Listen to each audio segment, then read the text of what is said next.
Sveiki visi, sveikinus iš gražaus gamtos kampelio, kuriame darome stogą. Kaip mato, tekantis vanduo, paukščiai, pranešantis, kad jau visgi atėjo pavasaris. Visus su pavasariu ir sveikinu. Mes taip pat kaip tie pavasariniai skruzdėliukai bundam, nors iš tikrųjų nebuvom labai ir sustoję. Na ir bandome įgyvendinti savo klientų norus, projektus. Ir kaip tik šiandieną esam viename iš jų.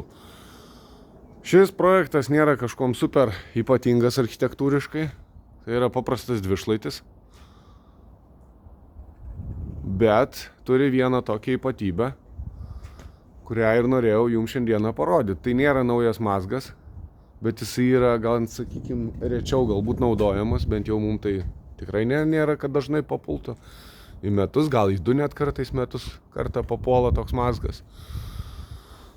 Gegnės masyvios, 7 metrų ilgio, 30 cm aukščio, tikrai masyvūs daiktai.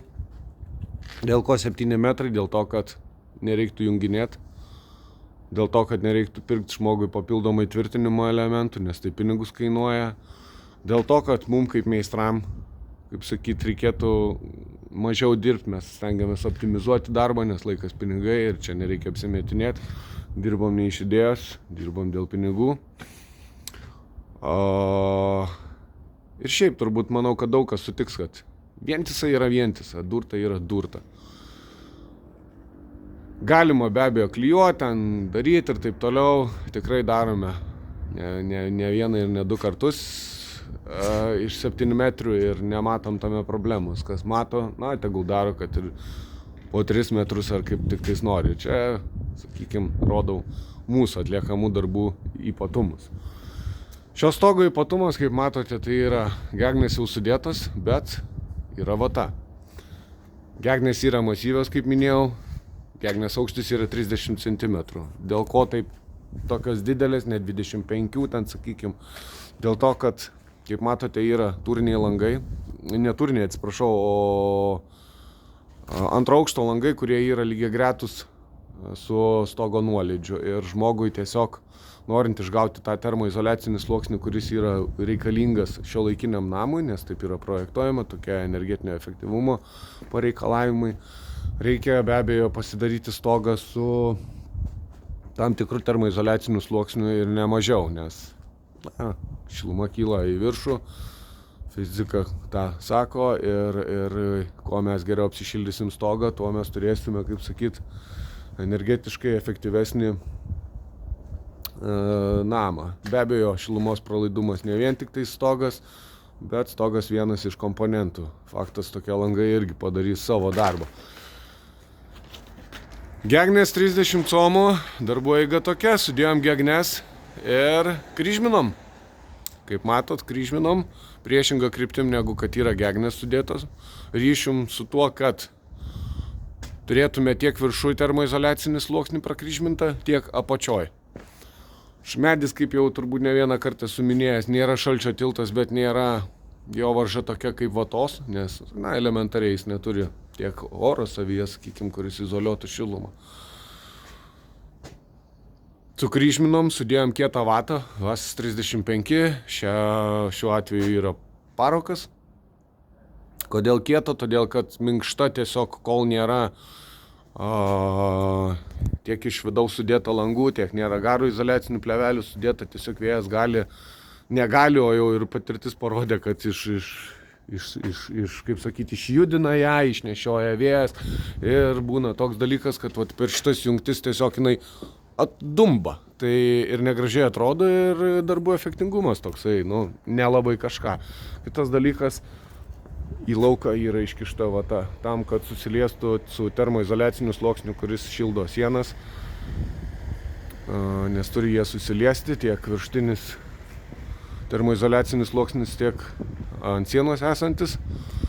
Prisipažinsiu, šitą mazgą aš pats savo norėjau daryti, bet atsisakiau, kadangi turėjau vietos ir galėjau kryžminti ir leisti termoizoliaciją į apačią. Šiuo atveju žmogus tokios, kaip sakyt, galimybės neturi, nes įvertinus visus gipsus, visas komunikacijas, na, kalba labiau eina turbūt apie rekuperacijos šlangas, gaunas taip, kad, na, mes jau lipam ant lango, o žmogus nori tą tūrį tokį turėti, sakykime, ir tie papildomi 5 ar 10 cm, nu, jie, galima sakyti, kad nieko, bet duoda. Gal šitoj patalpoj ne taip, bet žemiausiam taške jau jausis.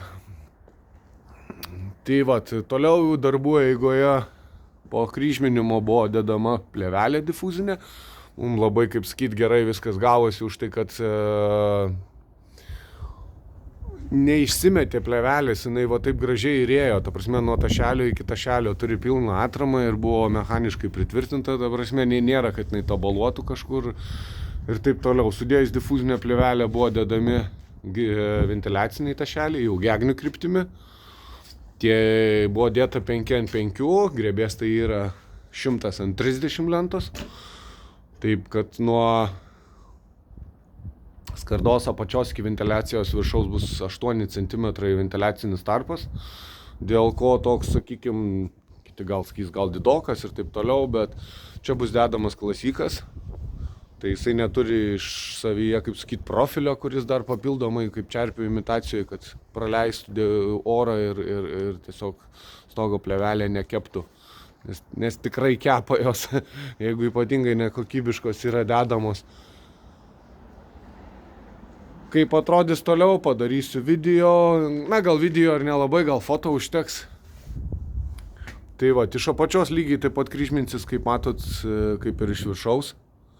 Tai šio stogo ypatumas, ką ir norėjau parodyti, tai kad yra stogas su dvigubu termoizoliaciniu prakryžminimu. Tai nėra naujas, kaip minėjau, mazgas, tai yra naudojamas mazgas, bet tai nėra kasdieninis. Tai dėl to ir norėjau su jumis pasidalinti. Esam tokių tikrai darę ne vieną, ne du per ilgametę patirtį, bet tai nedažnas dalykas. Nes visur dažniausiai galima į apačią viską nuleisti. Bet šiaip aš kaip meistras užskaitau šitą mazgą, man jisai patiko ir kaip minėjau, aš netgi pas save name norėjau tą daryti, bet man galima buvo ir nedaryti, tai pasirinkau nedaryti, nes tikrai laiko atima ir meistrai, kurie darys ir nesą darę tokių darbo, tikrai turite įsivertinti, nes atima laiko. O iš apačios. Viskas gražiai. Šiaip namas atrodys, kaip sakyti, paprastai, bet neprastai. Tai viršuje andeklai sudėti.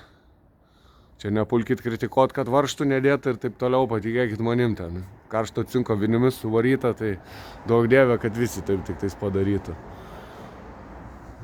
Tai gražus stogelis. Čia, kai dirbom truputėlį lijo, tai įsipurvino, šiaip mediena graži, sakinga tokia, tikra lietuviška mediena. Patiko man šitas objektas. Vieta labai patiko, fainai gamtoj dirbti kažkur geriau nei kvartaluose. Visas stogas užtruko 4 darbo dienas. Padarėm, klientas patenkintas. Kad medienos, noriu parodyti dar medienos likučiai kokie, įvertinant grebestavimą, viską. Ši krūvelė. Minimalu. Stogas gražus, klientas patenkintas, ko daugiau reikia. Sėkmės iki kitų video, jeigu kam kils klausimų, kreipkitės, padėsim, nes jau galim kažką patart. Iki.